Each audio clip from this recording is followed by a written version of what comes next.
लीजिए सुनिए प्रेमचंद की लिखी कहानी मुक्ति मार्ग। वाचन समीर गोस्वामी का है। सिपाही को अपनी लाल पगड़ी पर, सुंदरी को अपने गहनों पर और वैद्य को अपने सामने बैठे हुए रोगियों पर जो घमंड होता है, वही किसान को अपने खेतों को लहराते हुए देखकर होता है। झिंगुर अपने ऊख के खेतों को देखता तो उस पर नशा सा छा जाता। 3 बीघे ऊख थी। इसके 600 रुपये तो अनायास ही मिल जाएंगे, और जो कहीं भगवान ने दाढ़ी तेज कर दी तो फिर क्या पूछना। दोनों बैल बुढ़े हो गए। अब की नई गोई बटेसर के मेले से ले आएगा। कहीं 2 बीघे खेत और मिल गए तो लिखा लेगा।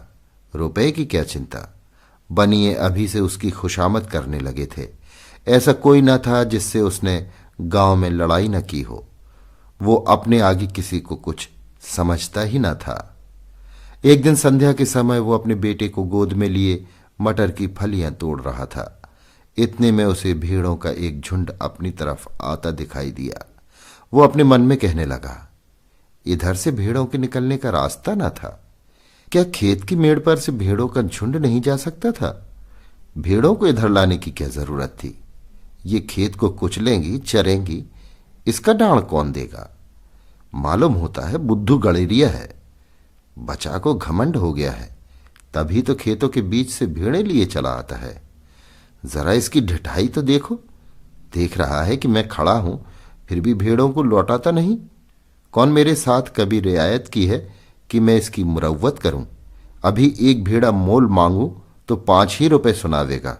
सारी दुनिया में 4 रुपए के कंबल बिकते हैं, पर यह 5 रुपए से नीचे की बात नहीं करता। इतने में भेड़ें खेत के पास आ गईं। झिंगुर ने ललकार कर कहा, अरे ये भेड़े कहाँ लिए आते हो?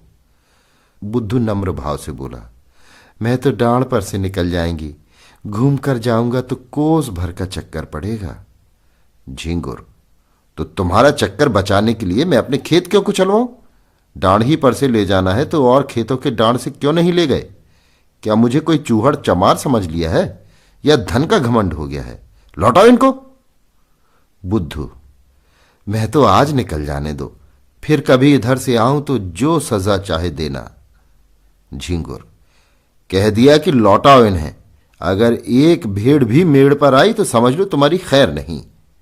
बुद्धू, मैं तो अगर तुम्हारी एक बेल भी किसी भेड़ के पैर तले आ जाए तो मुझे बिठाकर 100 गालियां देना। बुद्धू बातें तो बड़ी नम्रता से कर रहा था, किंतु लौटाने में अपनी हेठ ही समझता था।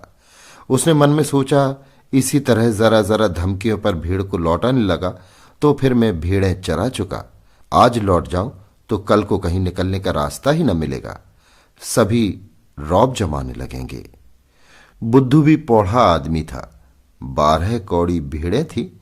उन्हें खेतों में बिठाने के लिए फी रात 8 आने कौड़ी मजदूरी मिलती थी।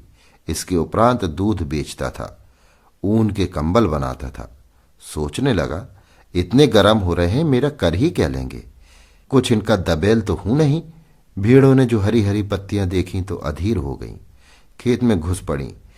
बुद्धू उन्हें डंडों से मार मार कर खेत के किनारे हटाता था और वे इधर उधर से निकलकर खेत में जा पड़ती थी। झिंगुर ने आग होकर कहा, तुम मुझसे हेकड़ी जताने चले हो, तुम्हारी सारी हेकड़ी निकाल दूंगा। बुद्धू, तुम्हें देखकर चौंकती हैं, तुम हट जाओ तो मैं सबको निकाल ले जाऊं। झिंगुर ने लड़के को तो गोद से उतार दिया और अपना डंडा संभाल कर भेड़ों पर पिल पड़ा। धोबी भी इतनी निर्दयता से अपने गधे को न पीटता होगा। किसी भेड़ की टांग टूटी, किसी की कमर टूटी। सबने बें बें का शोर मचाना शुरू किया। बुद्धू चुपचाप खड़ा अपनी सेना का विध्वंस अपनी आंखों से देखता रहा। वो न भेड़ों को हाँकता था, न झिंगुर से कुछ कहता था, बस खड़ा तमाशा देखता रहा।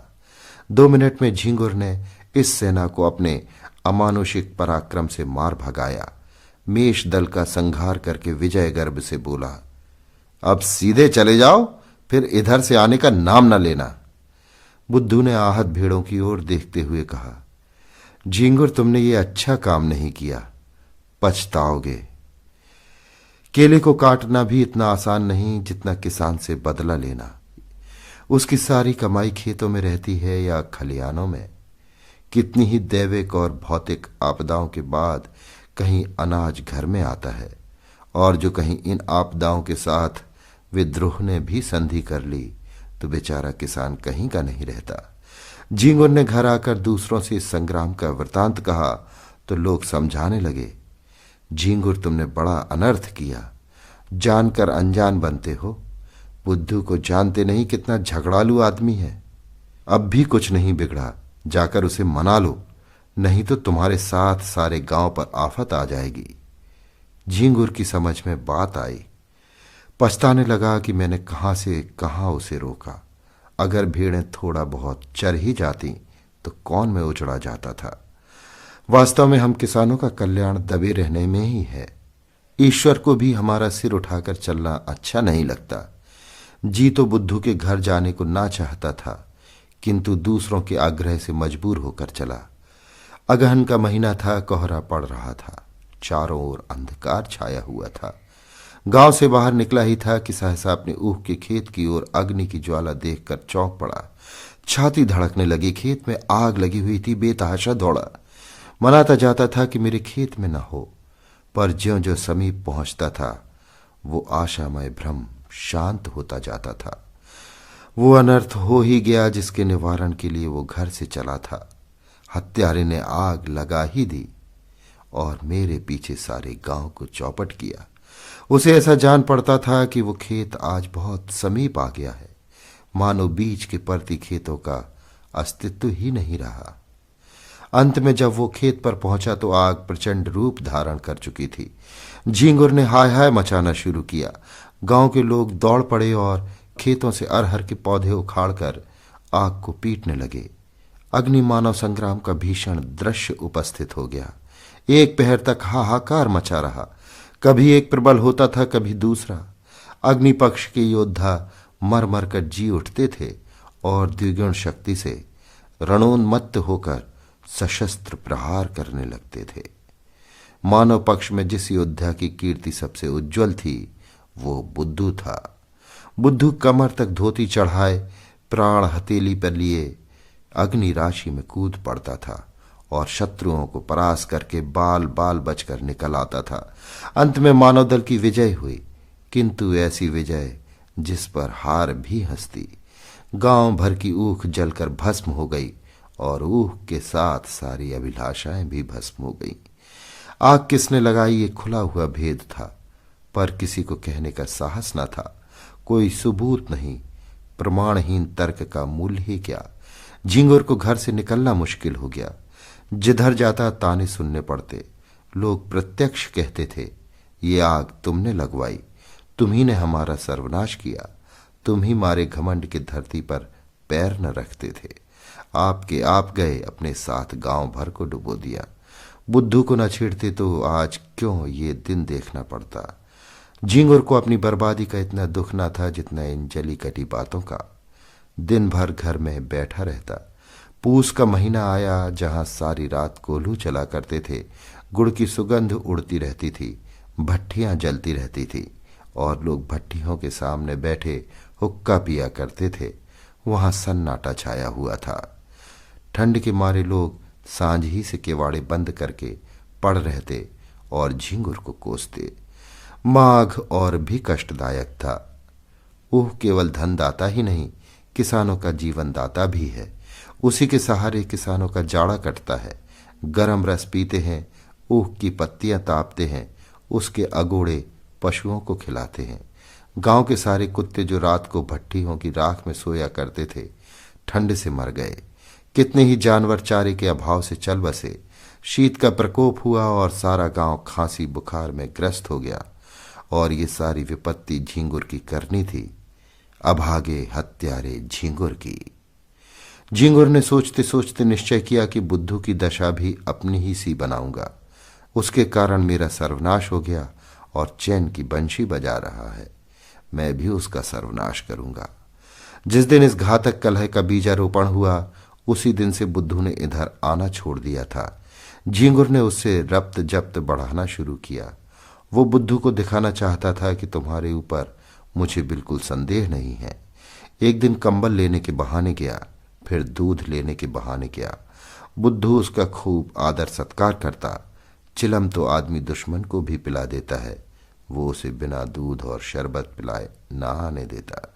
झींगुर आजकल एक सन लपेटने वाली कल में मजदूरी करने जाया करता था। बहुधा कई कई दिन की मजदूरी इकट्ठी मिलती थी। बुद्धू ही की तत्परता से झींगुर का रोजाना खर्च चलता था।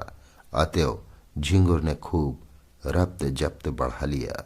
एक दिन बुद्धू ने पूछा, क्यों झींगुर, अपनी ऊख जलाने वाले को पा जाओ तो क्या करो, सच कहना। झींगुर ने गंभीर भाव से कहा, मैं उससे कहूं, भैया तुमने जो कुछ किया बहुत अच्छा किया, मेरा घमंड तोड़ दिया, मुझे आदमी बना दिया। बुद्धू, मैं जो तुम्हारी जगह होता तो बिना उसका घर जलाए न मानता। झींगुर, 4 दिन की जिंदगानी में बैर विरोध बढ़ाने से क्या फायदा है, मैं तो बर्बाद हुआ ही, अब उसे बर्बाद करके क्या पाऊंगा। बुद्धू, बस यही आदमी का धर्म है, पर भाई क्रोध के बस में होकर बुद्धि उल्टी हो जाती है। फागुन का महीना था। किसान ऊख बोने के लिए खेतों को तैयार कर रहे थे। बुद्धू का बाजार गर्म था। भेड़ों की लूट मची हुई थी। 2-4 आदमी नित्य द्वार पर खड़े खुशामदीद किया करते। बुद्धू किसी से सीधे मुंह बात न करता। भेड़ रखने की फीस दूनी कर दी थी। अगर कोई ऐतराज करता तो बेलाग कहता, तो भैया भेड़ें तुम्हारे गले तो नहीं लगाता हूं, जीना चाहे मत रखो, लेकिन मैंने जो कह दिया है उससे एक कौड़ी भी कम नहीं हो सकती। गरज थी। लोग इस रुखाई पर भी उसे घेरे ही रहते, मानो पड्डे किसी यात्री के पीछे हों।